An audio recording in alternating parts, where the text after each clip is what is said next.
Welcome back to Historical Geology, and I'd like to finish up Chapter 18 with the Pleistocene fauna, so the famous Ice Age mammals. So many large species existed during the Pleistocene glaciations, and usually we call it the megafauna. Europe had cave bears, the Irish elk. Australia had 3-meter tall kangaroos, wombats the size of rhinoceroses.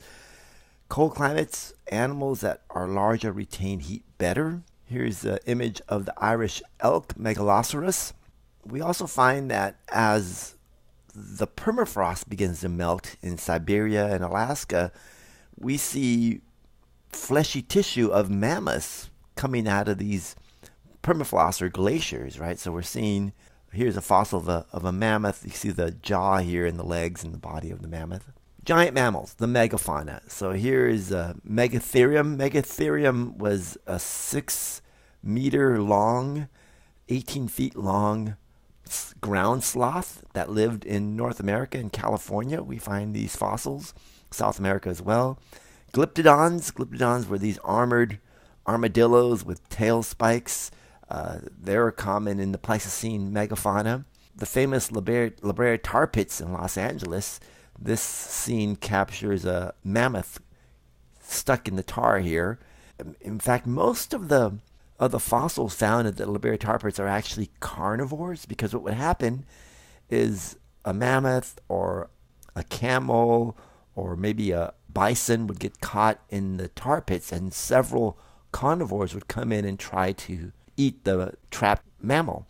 By trying to get this mammal, they would get trapped in the tar pits as well. So many dire wolves, saber-toothed cats, many different types of large mammal species found at the Brea Tar Pits. Were these extinctions? And these Pleistocene extinctions were nowhere like the Cretaceous mass extinctions or the end Permian. So these were only really affected these large megafauna. Beginning 14,000 years ago, many of these megafauna went extinct. So the ones that were more than about 44 kilograms, North America lost 33 of 44 large animal species. Australia lost 15 of 16. Europe and Africa only lost a few compared to North America and Australia. And so why is it different? So your book mentions that there's 3 questions.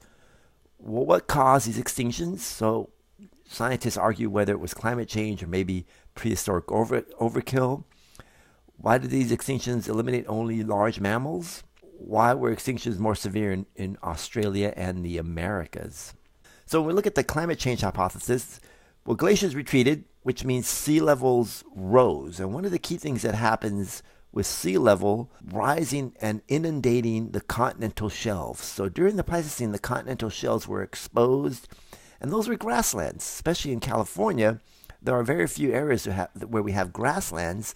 And so having this wide, maybe 50-kilometer wide continental shelf with grasslands was a perfect corridor for these artiodactyls or ungulates who had the high crowned teeth who could eat these grasses. But as the glaciers retreated, these areas were inundated, and so this food for these ungulates disappeared.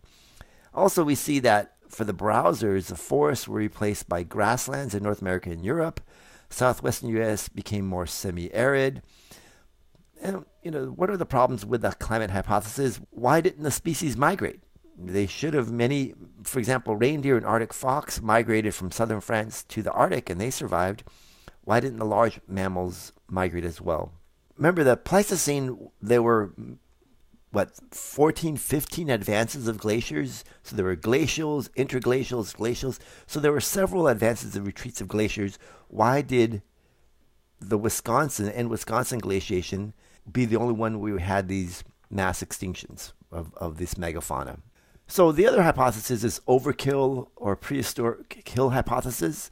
So humans killed off most of the large game in Australia, North America, South America, and Europe.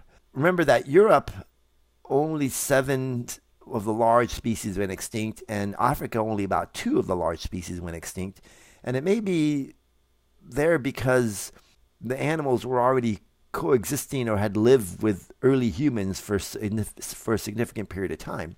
But in the Americas, in Australia, humans, in fact, some of the oldest evidence of humans in California or in the Americas is about 15,000 years ago. So right around that time of 14,000 years when these species started going extinct. So humans arrived in Australia about 40,000 years ago. In the Americas, here it says 11,000, but maybe about 15,000 years ago. Because native fauna had no previous experience with humans, they were relatively easy prey. Overhunting by humans was responsible for extinction of the moas in New Zealand, so we talked about that already. What are some of the problems with this overkill hypothesis? Well, the human populations were small during this time, and humans lived in small and scattered groups, so how can they be affecting such a wide population of species? Humans only had simple weapons. They tended to hunt smaller and less dangerous animals. And then there are some archaeological records that show evidence of human predation on mammoths, but there are not very many, and so few human artifacts among the fossils of these large mammals. But it could be that it's a multiple of several hypotheses, and it's probably complex causes that were possible for this extinction.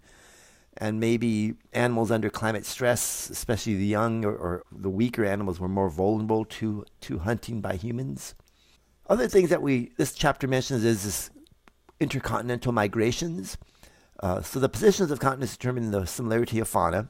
During the Pleistocene, lower sea levels created land bridges between the Bering Strait, which is between North America and Asia, and animals did freely migrate. Remember, we said that horses originated in North America and migrated to Siberia and the Old World. So for South America, it was isolated from the late Cretaceous until about 5 million years ago. Before that connection, the Isthmus of Panama, before that developed, before the connection, South America had marsupials and several orders of placental mammals that were found nowhere else. When the Isthmus of Panama formed 5 million years ago, North American animals replaced many of the indigenous South American animals, but few South American animals migrated into North America. And there's a graphic that your book has. So from South America, the ones that came from South America and North America include the glyptodon, the armadillo, which we still have, the ground sloth, and the opossum. So these two species we still see in North America, but both the ground sloth and the glyptodon have gone extinct. As you can see, there were far more migrates from North America into South America, including the tapir, bear, camel, squirrels, mastodons, horses, the saber-toothed cats, and deer. Finally, this last bit about the Great American Interchange. Today, about 50% of South American mammal fauna originated in North America, but only 20% of North American mammals came from the South. Australia remained isolated longer. Except for bats and a few rodents, Australia's mammals were marsupials until humans arrived and introduced placentals. So remember, Australia is a place where we also see the monotremes, the platypus. So anyways, let's stop here for now.